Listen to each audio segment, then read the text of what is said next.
एक लम्हे के लिए सोचिए, आप एक तन्हा कैनियन के बीच फंसे हुए हैं। आसपास सिर्फ खामोशी का राज है और आपके पास ना तो किसी की मदद का आसरा है और ना ही खाने पीने का। 127 घंटे जिंदगी और मौत के दरमियान एक बेरहम जंग। आपके हाथ कैद, आपका बदन थक चुका है, लेकिन आपका दिल धड़क रहा है। आप में जिंदा रहने की लगन है। ये कहानी नहीं बल्कि एक हकीकत है, एरन रेल्स्टन की जिंदगी की हकीकत। 2003 में गुजारे हुए उनके 127 घंटे उनकी जिंदगी का सबसे बड़ा इम्तिहान बन गए। पानी के सिर्फ कुछ घूंट, खाने को सिर्फ 2 ब्यूरिटोस, हर पल मौत को करीब आते देखना और फिर उस नामुमकिन लगती सूरत हाल में एक ऐसा फैसला करना जो इंसानी हिम्मत और हौसले की मिसाल बन गया। अपने जज्बे, हिम्मत और हौसले से उसने अपने आप को खतरनाक सिचुएशन से एक ऐसे तरीके से निकाला जो एक आम इंसान का दिल दहला दे। अस्सलाम वालेकुम and welcome to my channel Infowave. Aron Ralston 27 अक्टूबर 1975 को मैरियन, ओहियो में पैदा हुए। 1980s के दौरान जब वो 12 साल के थे, उनकी फैमिली डेनवर शिफ्ट हो गई थी। वहाँ उन्होंने चेरी क्रीक हाई स्कूल में तालीम हासिल की और स्कीइंग और बैकपैकिंग सीखा। उन्होंने मैकेनिकल इंजीनियरिंग की degree Carnegie Mellon university, Pittsburgh से हासिल की। इंट्राम्यूरल स्पोर्ट्स में भी काफ़ी एक्टिव रहे। समर के दिनों में वो राफ्टिंग गाइड के तौर पर भी काम करते थे। एरन ने इंटेल में 5 साल तक मैकेनिकल इंजीनियर के तौर पर काम किया। इसी दौरान उन्होंने माउंटेन क्लाइंबिंग के स्किल्स सीखे और 2002 में अपनी जॉब छोड़कर वो एस्पेन, कोलोराडो शिफ्ट हो गए ताकि अपनी ज़िंदगी माउंटेन क्लाइंबिंग करते हुए गुजार सकें। एरन ने कोलोराडो के तमाम 14ers, जिनकी तादाद 59 है, को सोलो तौर पर विंटर में सैर करने का गोल सेट किया। ये काम पहले कभी किसी ने नहीं किया था।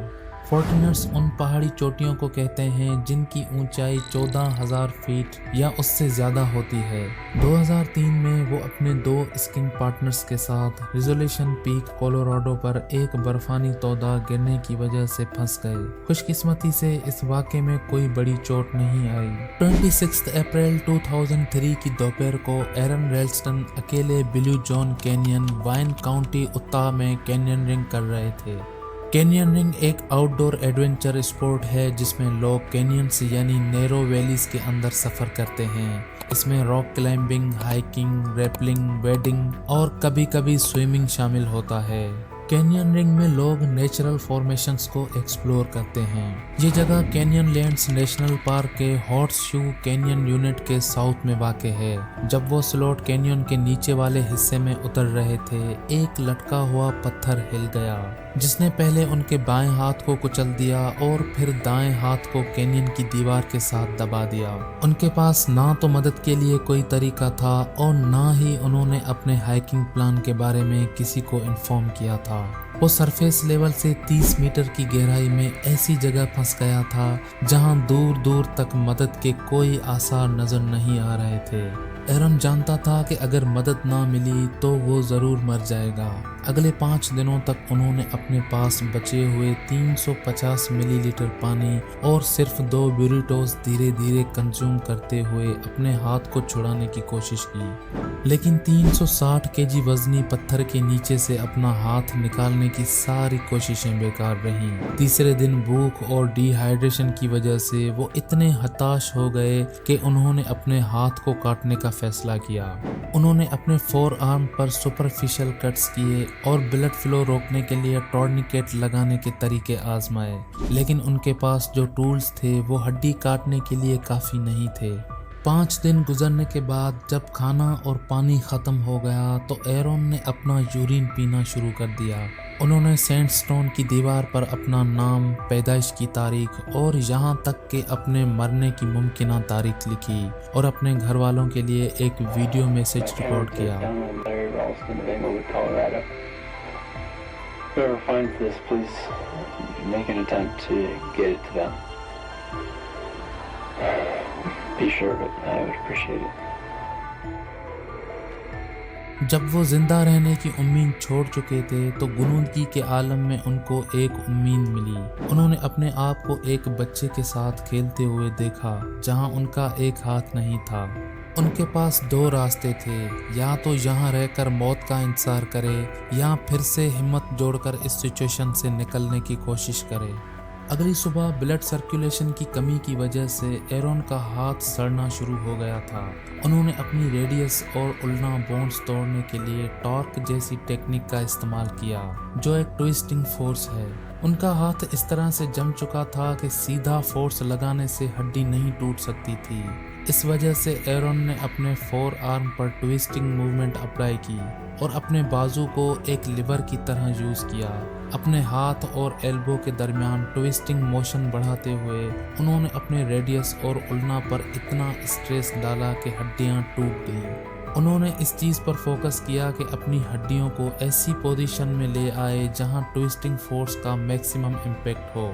जब एक हड्डी टॉर्क के जरिए अपने स्ट्रेस लिमिट के पार चली जाए तो वो टूट जाती है। ये सिर्फ एक फिजिकल टास्क नहीं था, बल्कि साइकोलॉजिकल तौर पर भी ये लम्हा एरोन के लिए बेपनाह मुश्किल था।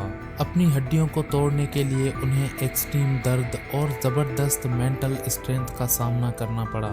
इसके बाद उन्होंने अपने मल्टी टूल का इस्तेमाल करते हुए अपना फोर आर्म काटा। ये तकलीफ दे अमल लगभग 1 घंटा चला। इस दौरान ब्लड फ्लो को रोकने के लिए उन्होंने कैमल बैक ट्यूब को टॉर्निकेट के तौर पर इस्तेमाल किया। आज़ाद होने के बाद एरोन ने स्लॉट कैनियन से बाहर चढ़ाई की, 20 मीटर वाल से रेपल किया और फिर हाइक करके अपनी साइकिल की तरफ चलने लगे, जो 13 किलोमीटर दूर थी। 9 किलोमीटर चलने के बाद उन्हें एक फैमिली मिली जो वहां वेकेशन पर आए हुए थे।